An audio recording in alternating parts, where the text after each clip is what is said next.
Now to Guinea, the United States has ordered non-essential personnel at its embassy to leave Guinea following this week's deadly crackdown there on opposition protesters. VOA's Paul Sisco has more.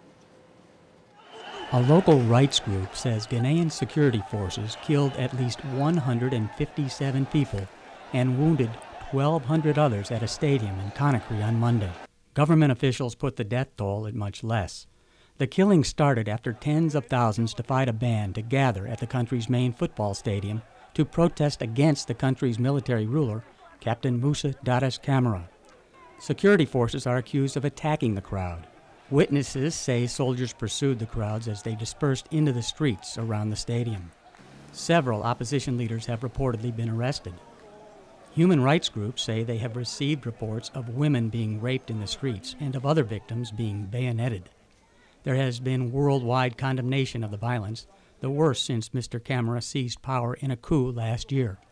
The United Nations Security Council has expressed its utmost concern at the killings and injuries and said authorities must bring the perpetrators to justice. International and domestic pressure on Camara to relinquish power has intensified in recent months after the junta leader hinted that he may stand in January's presidential elections. Paul Sisco, VOA News. Joining me now to talk more about the situation in Guinea is VOA State Department correspondent David Gollust. David, hi. Morning. Now, Americans have been asked to keep off Guinea, and also the embassy in Conakry might actually close down.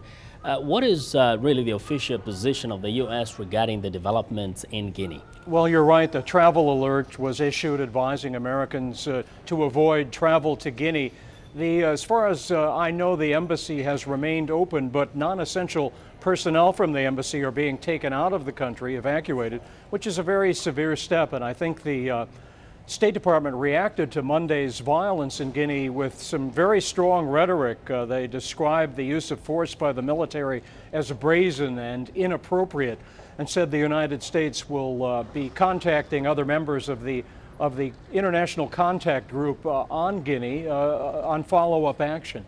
Now, the authorities there, the military leaders there are saying, well, let's form a government of national unity and probably we set up a commission of inquiry that will investigate the violence. Does that change the equation in any way?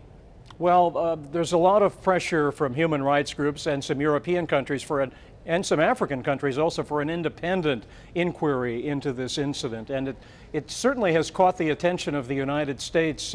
One reason is because Secretary of State Hillary Clinton has been on a campaign against the use of sexual violence against women in conflict.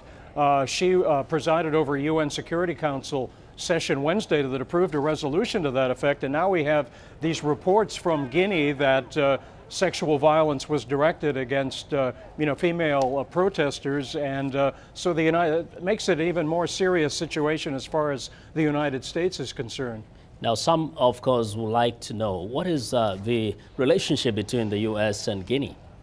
Well, the relationship has been tenuous. As you know, the longtime ruler of Guinea passed away at the end of last year. You had the coup led by Captain Camara. The United States at that time suspended aid because it had been anticipating that there would be elections in Guinea. So, basically it's a arm's length relationship at best, and certainly the violence of Monday doesn't improve things at all. Does this also provide another opportunity for the Obama administration to, kind of display how it's going to be dealing with African nations? Well, I think that definitely there are diplomatic consultations going on about what to do about this particular situation. I think it's worth noting that Guinea is a relatively wealthy country in West Africa, has a lot of natural resources, bauxite in particular. This country is very resistant to sanctions and things like aid cutoffs. President Conte in past years just ignored aid cutoffs. So it's going to be very difficult to find a way to act against the administration there that will really have bite if you might say. Thank you very much, David. That is David Gollust, State Department correspondent speaking to us from the State Department. Thank you.